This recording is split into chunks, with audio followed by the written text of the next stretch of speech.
తెలంగాణలో మహాలక్ష్మి పథకంతో మహిళలకు ఉచిత ప్రయాణాన్ని అందిస్తున్నారు. అయితే మేడారం ఇతర జాతరలకు నడిపే ప్రత్యేక బస్సుల్లో ఉచిత ప్రయాణాన్ని తొలగించాలని, ఛార్జీలు వసూలు చేస్తే బాగుంటుందని ఆర్టీసీ ఎండీ సజ్జనార్ ప్రతిపాదించారు. కానీ దీనికి డిప్యూటీ సీఎం భట్టి విక్రమార్క ఒప్పుకోలేదు. మహిళలకు ఉచిత ప్రయాణాన్ని అమలు చేయాల్సిందేనని చెప్పారు.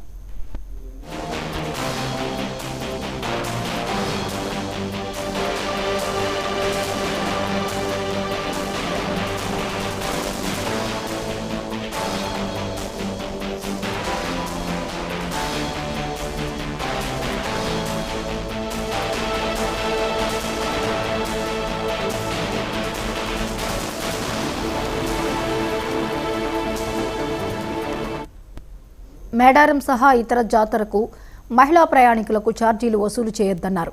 ఈ ఖర్చును ప్రభుత్వమే భరిస్తుందని తెలిపారు.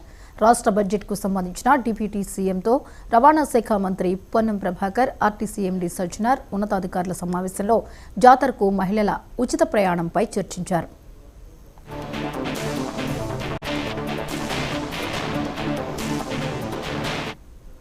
ఫిబ్రవరి 18 నుంచి 25 వరకు మేడారం జాతర జరుగుతుంది. దానికోసం ఆర్టీసీ 6000 ప్రత్యేక బస్సులు నడుపుతుంది.